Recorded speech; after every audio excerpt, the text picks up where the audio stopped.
Right now, on March 5th, 2026, Canada's Prime Minister said something that almost nobody in mainstream media is treating with the seriousness it deserves. When asked directly whether Canada would participate in military action against Iran, he did not say no. He paused, chose his words carefully, and said something else. He said, "One can never categorically rule out participation." Standing next to Australia's Prime Minister in Canberra, on camera, in front of the world, that is not a hypothetical. That is a policy signal. And here is what makes that statement more than a political talking point from a country most people don't associate with Middle Eastern conflicts. Canada has not been in active combat operations in the Middle East since Afghanistan. So the question worth asking is not what Carney said. It's why he felt compelled to say it at all. Because that answer pulls you into a story moving much faster than most English-speaking media is currently capturing. And it directly involves your economy. On February 28th, the United States and Israel launched coordinated military strikes across Iran in what Washington called Operation Epic Fury. The strikes were nationwide, not surgical. Iran responded within hours, not with a single missile, with a coordinated barrage targeting U.S. military bases across 5 countries simultaneously: Qatar, Bahrain, Kuwait, the UAE, and Jordan. That response was not improvised. Iran named it Operation True Promise 4. That numbering tells you everything. There were 3 prior versions, each one larger and more coordinated than the last. Iran had this plan sitting in a drawer, labeled and ready, waiting for the exact trigger that came on February 28th, when the first American bombs fell on Tehran. Now here is the part that explains why Canada and Australia are suddenly in the center of this. And it comes down to 2 legal documents most people have never had reason to think about. The ANZUS Treaty, signed in 1951, binds Australia to mutual defense obligations with the United States. If Washington formally invokes Allied support, Canberra carries a legal and strategic obligation to respond. Canada is a full NATO member. Article 5 of the NATO Charter states that an armed attack against one member shall be considered an attack against them all, with a required response from every signatory. The United States has not formally invoked either treaty yet. But what happened in the first days of March shifted the entire diplomatic landscape in a very specific and concrete direction. Iranian missiles targeted Al Udeid Air Base in Qatar, the largest American military installation in the Middle East, where Canadian exchange personnel were stationed as part of U.S. Central Command operations. Canada's Defence Minister, David McGuinty, stated publicly that Canadian personnel in the region were out of harm's way. But the fact that they were there at all is precisely what matters strategically. That is not a symbolic detail buried in a press release. That is a legal and military tripwire. And both governments in Ottawa and Canberra understand exactly what it means under their treaty obligations. The moment Allied personnel are stationed at a base being actively targeted, the alliance question stops being theoretical and starts being operational. The paperwork doesn't take care of itself. Australia's Prime Minister Anthony Albanese and Canada's Mark Carney met in Canberra on March 5th, today, to address exactly this question together, in public, in front of cameras. Here is what makes the contrast so revealing. Australia drew a clear line. Defence Minister Marl stated that Australia is not participating in the U.S.-Israeli operations against Iran. No ambiguity left. Canada did not draw that line. When Carney was directly asked whether Canada could rule out military involvement, he said it could not. One can never categorically rule out participation, he said. That gap between the 2 allies, sitting in the same room, one with a clear no, one with a carefully constructed maybe, is exactly the story most coverage is missing entirely right now. What makes Carney's position particularly layered is this. He simultaneously said the U.S.-Israeli strikes appear inconsistent with international law, and that Canada supports the objective they were meant to achieve. That is a position you hold when you're buying time, when the situation is still moving fast, and when closing any door permanently feels like a strategic mistake you cannot take back. What this suggests is that Canada is in a position it did not choose, pulled by treaty architecture, by personnel already on the ground, and by an alliance it cannot afford to visibly walk away from right now. This is how wars have always expanded, not through dramatic declarations made in front of flags, through the quiet, compounding logic of alliances, geography, and personnel who were already there. Now let me give you the detail that explains why Al Udeid was Iran's chosen target, and why that specific choice is what pulled Canada and Australia into this picture in the first place. Al Udeid Air Base in Qatar is the largest American military installation in the entire Middle East. It hosts roughly 10,000 U.S. personnel and serves as the forward headquarters of U.S. Central Command. But an Al Udeid is not purely an American base. It is a multinational command hub, hosting uniformed personnel from the United Kingdom, Australia, Canada, France, and several other allied nations as permanent staff. The Combined Air Operations Center, the CAOC, sits inside Al Udeid. It coordinates every multinational air campaign across the Middle East theater. It is, functionally, the brain of the Allied air war in the region. When Iran targeted Al Udeid on February 28th, it was not targeting an American military installation. It was targeting the physical nerve center of the entire Western military coalition in the Middle East. Whether that was deliberate signaling, a message that no American ally is insulated from consequences, or simply the highest value target Iran could strike, the effect is completely identical either way. Canada is inside this conflict in a way its government did not choose. Australia drew a clearer line, but its personnel were inside that same infrastructure, and no press statement erases that reality. In my view, this is the most underreported dimension of the entire crisis as of March 5th, 2026.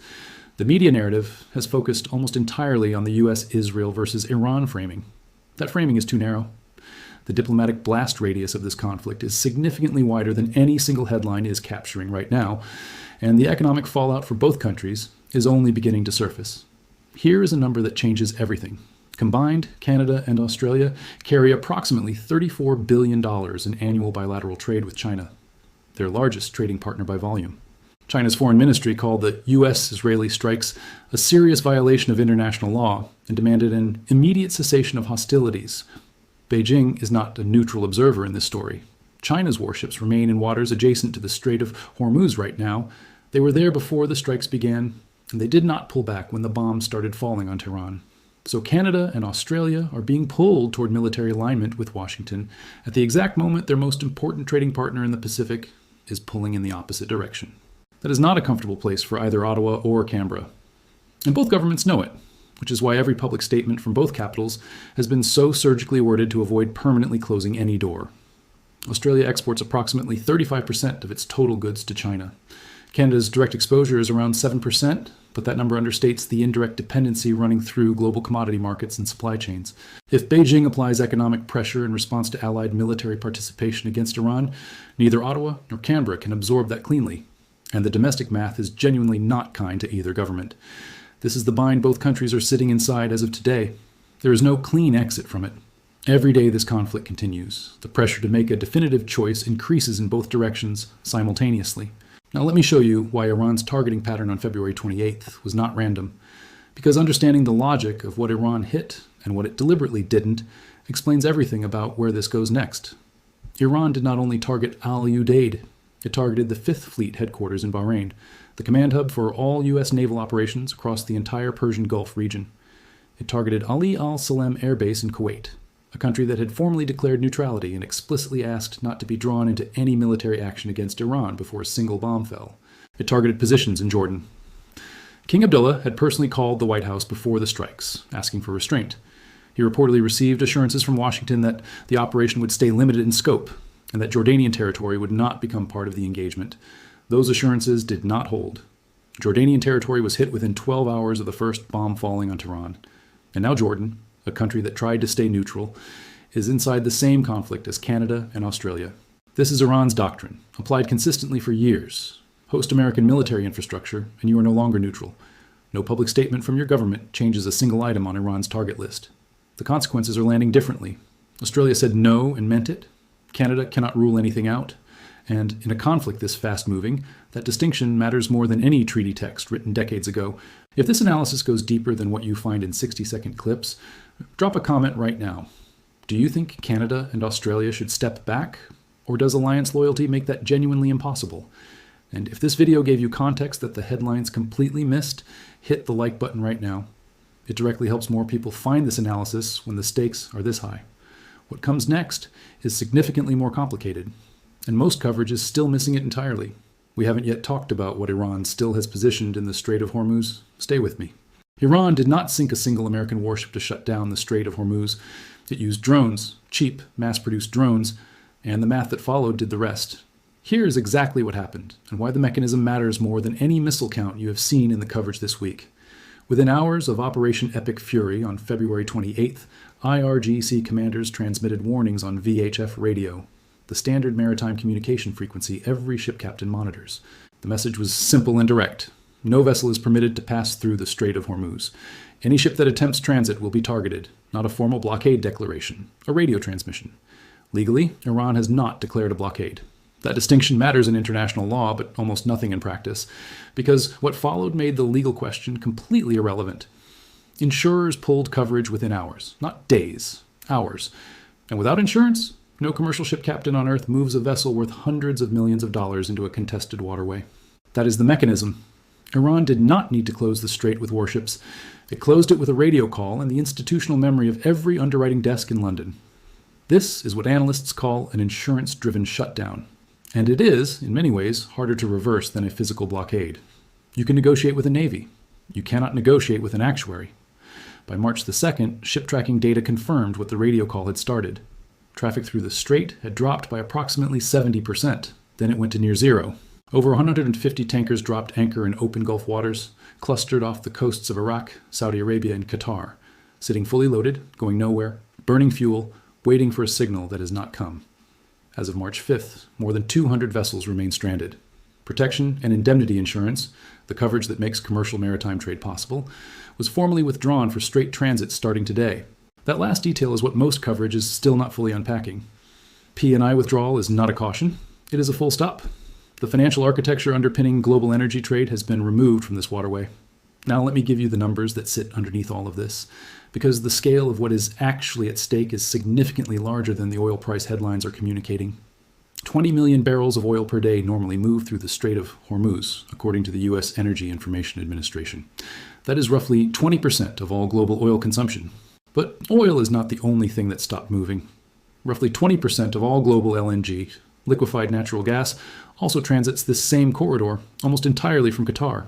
And then on March 3rd, something happened that most coverage treated as a footnote, but that, in my view, is one of the most consequential single events of this entire crisis so far. Qatar's state-owned firm, Qatar Energy, announced it was halting production at its two main LNG facilities, Ras Laffan and Mesaieed Industrial City, after Iranian drone strikes hit both sites directly. Let that sit for a moment. Qatar is the world's largest LNG exporter. Ras Laffan is the single largest LNG production complex on the planet. And as of this week, it is not producing. European natural gas futures jumped approximately 50% in a single session after that announcement. LNG freight rates surged more than 40% on Monday alone, numbers that hit European households directly. Around 30% of Europe's jet fuel supply originates from or transits via the Strait of Hormuz, the same waterway that is now effectively closed to commercial traffic. According to Kepler, approximately 33% of the world's fertilizers, sulfur and ammonia included, also travel through the strait. Fertilizer prices feed directly into food prices globally within months, not years. This is the part of the Hormuz shutdown that almost no mainstream outlet is connecting right now. This is not just an energy story. It is a food security story, a manufacturing story, a supply chain story. Aluminium, sugar, medical equipment, clothing, all of these commodity flows have meaningful exposure to the Strait of Hormuz corridor. The disruption is not contained to your gas bill. Now let's look at what Iran specifically did to make this shutdown stick, because the tactical picture is more deliberate than the drone footage on social media suggests. Iran did not attempt to mine the full strait. It did not deploy its submarine fleet into shipping lanes. It did not try to engage U.S. carrier strike groups directly. It did something far more economically efficient. It struck 3 tankers near the strait, set one ablaze off Oman in a visible, filmed, internationally reported incident, and then it let the insurance market do the rest of the work for free. According to NPR's reporting citing energy analyst Kevin Book, this is, in his words, about as wrong as things could go for global oil markets at any single point of failure anywhere on Earth. The IRGC followed that up with a statement from Commander Mohammad Akbarzadeh on Wednesday, carried by Iran's Fars news agency, that the strait is under complete control of the Islamic Republic's navy. Not partial control, not contested, complete control. That is a doctrine statement, not a battlefield update, and it is aimed directly at the shipping industry's risk calculators. Trump responded on Truth Social, pledging the Navy would escort tankers through the strait as soon as possible, and that the Development Finance Corporation would provide political risk insurance for willing ships. In my view, that response reveals something important about what the White House did not anticipate. The insurance-driven shutdown was not what the planners modeled for. It caught Washington off guard. Because naval escorts can protect a tanker from a missile, they cannot reinstate a P&I insurer's confidence. Those are two completely different problems requiring two completely different solutions, and one of them cannot be solved with carrier strike groups or stealth bombers. It can only be solved with time, stability, and a conflict that stops escalating, none of which exist in the strait right now. BIMCO, the world's largest international shipping association, stated directly that protecting all tankers in the threatened area is unrealistic. requiring a very high number of warships and other military assets. Now, let's look at who is absorbing the most pain from this shutdown, because the geographic distribution of that pain tells you something important about the next moves in this crisis. About 84% of the crude oil and condensate that normally moves through the strait is destined for Asian markets. China, India, Japan, and South Korea account for nearly 70% of all Hormuz shipments according to the EIA. The United States, by contrast, sources a relatively small share of its crude through this corridor. American shale production has significantly reduced direct U.S. dependence on Gulf oil over the past decade. So the country feeling the sharpest immediate pain from the Hormuz shutdown is not the United States. It is Asia. And within Asia, the exposure is not evenly distributed. India faces the most acute near-term disruption. According to Nomura's analysis, Thailand, India, Korea, and the Philippines are the most vulnerable due to their high import dependence on Gulf energy. Pakistan's situation is particularly severe. Its government asked Saudi Arabia to route emergency oil through the Red Sea port of Yanbu, a longer, costlier bypass that avoids the closed strait entirely. Qatar and the UAE supply 99% of Pakistan's LNG imports, 72% of Bangladesh's, 53% of India's. These are not diversified supply chains with easy alternatives sitting on standby. China is materially exposed but more flexible than most. According to Kepler, China's LNG inventories at end of February provided short-term cover. But if the closure extends beyond several weeks, Beijing will need to compete for Atlantic LNG cargoes in a market already tightening fast. Here's the detail that connects all of this back to Canada and Australia in a way that most coverage is completely missing as of March 5th. Australia is the world's second largest LNG exporter. Its primary customers are Japan, South Korea, China, and Taiwan, the exact economies most exposed to the Hormuz shutdown. Every week, Roslafen stays offline and the strait stays closed. Demand pressure on Australian LNG rises. Asia-Pacific spot prices are already moving, and revenues for Australian energy firms are rising in real time. That creates a domestic tension inside Australia, almost never discussed in this context. Australian LNG exporters are benefiting financially from the exact crisis their own government is publicly calling for an end to. That is not hypocrisy. That is the structural complexity of being a resource-exporting middle power inside an alliance during a war that is reshaping commodity markets. There is no clean position available. Canada faces a different version of the same structural tension. Canadian oil sands production is landlocked. It needs pipelines and export terminals, not Middle Eastern shipping lanes. Canada is deeply integrated into U.S. energy infrastructure. Any sustained oil shock above $80 per barrel hits Canadian inflation and rate decisions directly, in an economy already under real pressure from U.S. tariffs. In my view, the Hormuz shutdown is the single most consequential economic development of this entire conflict, and it is moving faster and broader than any of the military actions that triggered it. The question being asked in every government finance ministry from Ottawa to Canberra to Tokyo to New Delhi right now is not when the shooting stops. It is how long the strait stays closed. Because the shooting can stop in days. The institutional confidence that makes 200 tanker captains willing to move their vessels through a 33-kilometer waterway. That takes considerably longer to rebuild. And we haven't yet talked about what Russia gains from every single day this situation continues. That part of the story is one that almost nobody in Western media is discussing at all right now. Stay with me. Here is what nobody in mainstream Western media is saying out loud yet. The country that gains the most from every single day this conflict continues is not Israel, not Iran, and not the United States. It is Russia. And the math behind that statement is precise enough that it should change how you read every headline coming out of the Middle East right now. Let me give you a number that reframes this entire story. Russia's 2026 federal budget was built on one key assumption: Urals crude, Russia's export benchmark, needed to hold at $59 per barrel. By January of this year, that assumption was failing badly. Ukrainian drone strikes on Russian refineries and tightened Western sanctions had pushed Urals down to between $50 and $54 per barrel. Russia's oil and gas tax revenues in January 2026 came in at 393 billion rubles, roughly $5 billion. A year earlier, the same figure was 1.12 trillion rubles. That is a collapse of approximately 50% in 12 months. The Russian federal budget for January recorded a shortfall of 1.7 trillion rubles, the largest on record. The Kremlin's ability to sustain military operations in Ukraine was under measurable pressure from the numbers. Then, on February 28th, the United States and Israel launched Operation Epic Fury. And within 72 hours, Russia's budget problem disappeared. Brent crude surged to $82 per barrel. Urals moved to approximately $59.80. almost exactly the number Russia's finance ministry had set as its entire 2026 budget assumption. In other words, the US-Israeli strike on Iran did in 3 days what 4 years of Russian budget planning could not. It rescued Moscow's war revenue at the precise moment it was most needed. This is not a theory. It is arithmetic.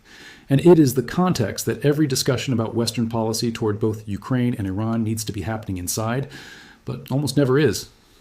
Russia's Deputy PM Novak said Wednesday that Russian oil was in demand, and Moscow was ready to increase supplies to China and India. That was not an observation. It was a market positioning announcement. Here's what the Hormuz closure created for Russian crude: a vacancy. China and India are scrambling for alternatives at the exact moment Russia is positioned, ready, and publicly offering to fill that gap.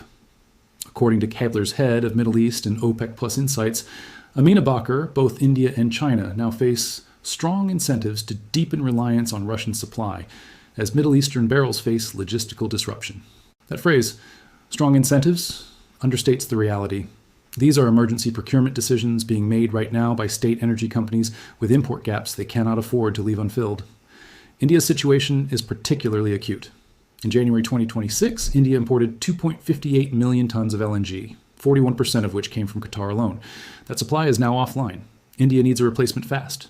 Russia is not India's only alternative, but it is the most immediately accessible with infrastructure and volume already in motion. Novak knows this, which is why he made his statement publicly the same week. Now let's look at what this means for Europe, because the European dimension of Russia's energy windfall is the part that connects most directly to Canada and Australia. Europe has been reducing its dependence on Russian energy since 2022. That process was slow and costly, so clearly moving forward before February 28th. The Hormuz crisis reversed much of that progress in under a week. Belgium, France, the Netherlands, and Spain have continued importing about 2 billion cubic meters of Russian LNG per month. Hungary adds 2 billion more through Turkstream. That amounts to roughly 45 billion cubic meters of Russian gas flowing into Europe in 2026, about 15% of total European demand. The EU had planned to ban new Russian LNG supply contracts by 2027. That plan now faces a question it did not face a month ago. What exactly replaces Qatari supply at European terminals if Rosslaufen stays offline?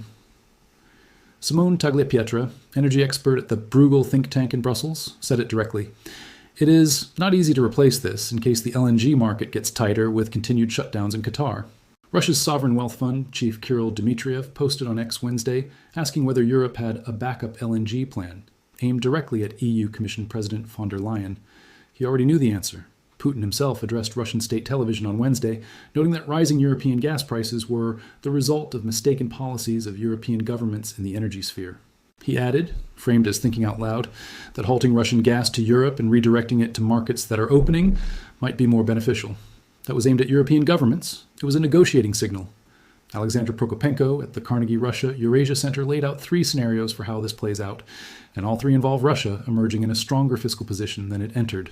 A quick conflict resolution returns Brent to around $65, which still leaves Russia above its budget floor with improved India and China relationships as a structural legacy of the crisis. A medium closure with oil around $80 gives Russia what Prokopenko called fiscal relief, sustained revenue funding Ukraine operations while Western attention stays fixed on the Middle East. A long-term closure damaging regional infrastructure, Deutsche Bank models. Brent at $120, JP Morgan stress tests at $200, delivers what Prokopenko called the largest windfall to Russia of any scenario on the table. There is no scenario in this conflict based on current trajectories where Russia loses. That is not a political statement. It is a consequence of the arithmetic.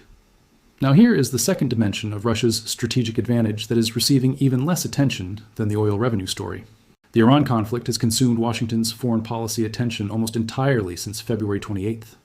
Congressional debate, Pentagon briefings, NSC meetings, all of it is now oriented around the Middle East. The Trump administration's June deadline for a Russia-Ukraine settlement was already under strain before this crisis began. Talks had stalled, with Moscow pressing Ukraine to cede Kiev-controlled Donetsk. Analysts describe the negotiations as a who blinks first standoff. No resolution clearly in sight before the Iran conflict consumed Washington's attention. With Western attention pivoting to Iran, Russia gains what money cannot buy: time. Time to consolidate in Ukraine, develop new agenda points, and let diplomatic pressure relax while Washington manages a second front. Ukrainian analyst Ivan Tishkovich described it precisely. As Western attention turns to Iran, Russia gets weeks to develop a new Trump agenda. The window to extract a settlement before Russia's position hardens narrows with every day the Middle East conflict continues. This is the hidden geometry. It is not two separate conflicts at once. It is one conflict delivering structural benefits to a party never at the table, but collecting the most consequential gains of any participant. Now let's bring this back to Canada and Australia, because both governments understand this dynamic, and it shapes their caution in ways that almost no media coverage is surfacing right now. Canada, under Mark Carney, has been one of the most consistent voices for Ukraine support within G7. Carney explicitly campaigned on a commitment to maintain and increase Canadian support for Kyiv. Every week that Western attention, military capacity, and diplomatic energy is concentrated on Iran is a week that Ukraine's position in its negotiations with Russia becomes marginally more difficult. Canada cannot say this publicly in the current moment without appearing to subordinate a Middle East crisis to a European one, but the calculation is present in every carefully worded statement coming out of Ottawa. Australia's position is structurally similar, but geographically more complex. Canberra built AUKUS and the Quad on one key assumption: sustained U.S. focus on the Pacific. Every week that U.S. focus is directed elsewhere, the premise those alliances depend on becomes harder to sustain and harder to defend publicly at home. Every week that U.S. carrier groups, intelligence assets, and strategic attention are concentrated in the Persian Gulf is a week that the Indo-Pacific security architecture operates with reduced American bandwidth. China is watching carefully. Beijing called for de-escalation, but its strategic planners are observing how the U.S. behaves when absorbed by a Middle Eastern conflict. That is a data point with real compounding value. That data goes directly into Chinese modeling of U.S. responses to pressure in the Taiwan Strait or South China Sea. The observation costs Beijing nothing, and the strategic value compounds with every week it continues. In my view, this is the least discussed and most consequential secondary effect of the Iran conflict as of March 5th. The immediate story is energy markets and military action. The deeper story is how this crisis simultaneously strengthens Russia, weakens Western focus on Ukraine, and gives China a live reading of U.S. strategic limits. Canada and Australia sit at the intersection of all three stories: NATO-aligned, ANZUS-bound, resource-exporting democracies with major China trade exposure. Both are navigating a landscape no single policy framework was designed to handle at this speed, under this degree of simultaneous pressure from multiple directions at once. If this analysis goes deeper than what you find in regular coverage, drop a comment right now. Which country's position in this crisis do you think is the most misunderstood? I read everyone. And if this changed something about how you are reading the headlines, hit the like button. It tells the algorithm that analysis like this deserves a wider audience, and right now, it genuinely does. What we have not yet talked about is the scenario most analysts are not putting in their base case, but that multiple institutions are privately stress testing. What happens if this does not de-escalate and the economic pressure of a prolonged closure forces Canada and Australia into a choice they have been carefully avoiding? That is part 4. Here's the detail most outlets buried in 48 hours. Iran's Ministry of Intelligence quietly reached out to the CIA through a third country's intelligence service with an offer to discuss terms. The contact was reported by the New York Times, citing officials briefed on the outreach. Iran's public posture was defiance. Privately, someone was making a call. Trump was asked about potential negotiations. His response was, "Most of the people we had in mind are dead." Then he added, "Pretty soon, we're not going to know anybody." That is not a dismissal of talks. That is a description of the actual operational problem.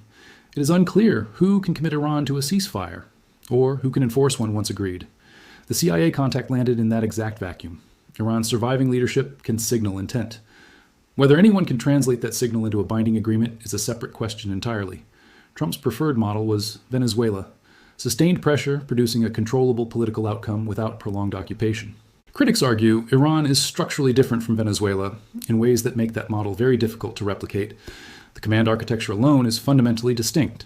Iran's parallel chains redistribute authority downward after decapitation strikes, which is why the CIA back channel matters more than any public statement right now. The IRGC, the clerical structure, the regular military and regional proxies do not share a command chain. Degrading one node does not disable the others. Analysts have noted this consistently since February 28th. This is why the back channel to the CIA matters more than the public statements on either side. It is the only active signal that someone in Iran's system wants a negotiated exit, whatever form that eventually takes. And this is precisely the environment in which Carney and Albanese held their press conference in Canberra on March 5th, 2026. Let me show you the specific contradiction Carney's government is navigating right now, because it is more precise than the general commentary about supporting allies and calling for de-escalation. Canada severed diplomatic relations with Iran in 2012. Anand has said regime change would be required to restore them. There is no working diplomatic channel between Ottawa and Tehran. None. Yet, on March 5th, Carney stated that Canada is actively taking on the world as it is, and is working with like-minded countries to pursue de-escalation. He used the word actively twice. Roland Paris, of the University of Ottawa's School of International Affairs, called it publicly puzzling. Carney endorsed American claims that negotiations failed while simultaneously calling for a diplomatic solution. Fen Hampson, a foreign policy expert at Carleton University, said it directly. I see no evidence that Canada is conducting any diplomacy here to end the conflict. There is zero evidence of that. That assessment is substantively fair. Canada has no channel to Iran. It has designated the IRGC as a terrorist organization. Iran designated Canada's Navy as a terrorist organization in retaliation months ago. What Canada does have is credibility with Gulf states, Japan, the G7, and with Australia. And that is what the morning speech in the Australian Parliament was actually about. Carney stood before Australian lawmakers on March 5th and said, "In this brave new world, middle powers cannot simply build higher walls and retreat behind them. We must work together."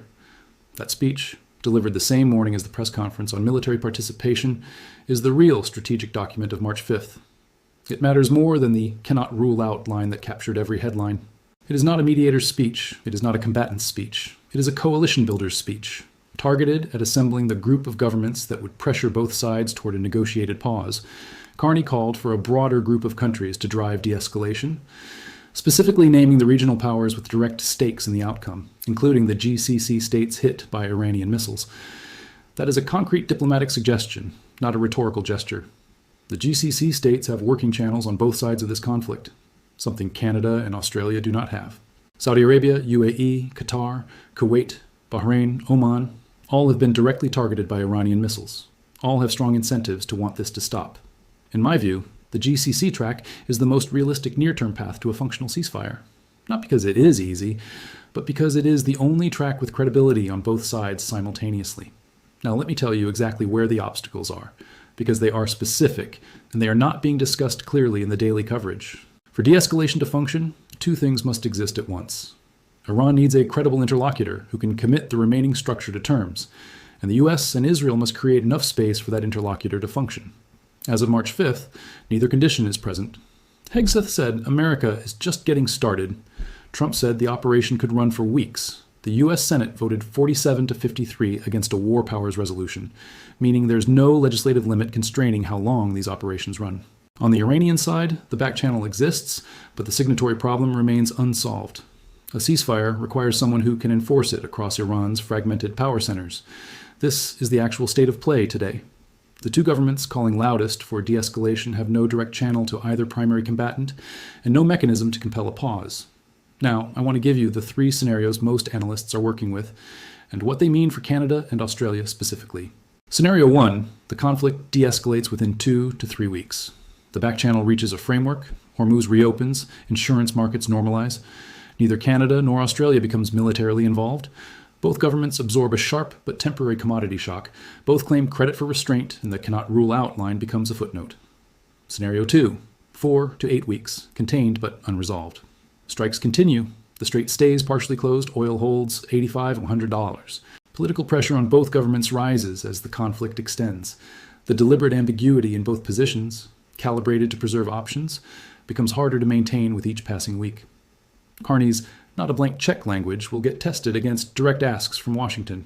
Specific requests, not hypothetical ones. Those asks will come. Scenario 3, the one institutions are stress testing but few stating publicly, is a conflict beyond 2 months. The strait stays closed, disruptions become structural. Deutsche Bank's $120 per barrel model and JP Morgan's $200 stress scenario move from analytical exercises toward operational planning. In this scenario, Canada and Australia face the question both governments have been carefully not answering, not in hypothetical terms, in concrete ones with a specific ask attached. What makes Scenario 3 genuinely dangerous for Canada and Australia is not the military question alone. It is the domestic economic one, arriving on a compressed timeline. 2 months above $100 per barrel produces inflation that central banks cannot offset without forcing recession-level rate decisions across the G7. At that point, the political cost of continued ambiguity exceeds the cost of clarity.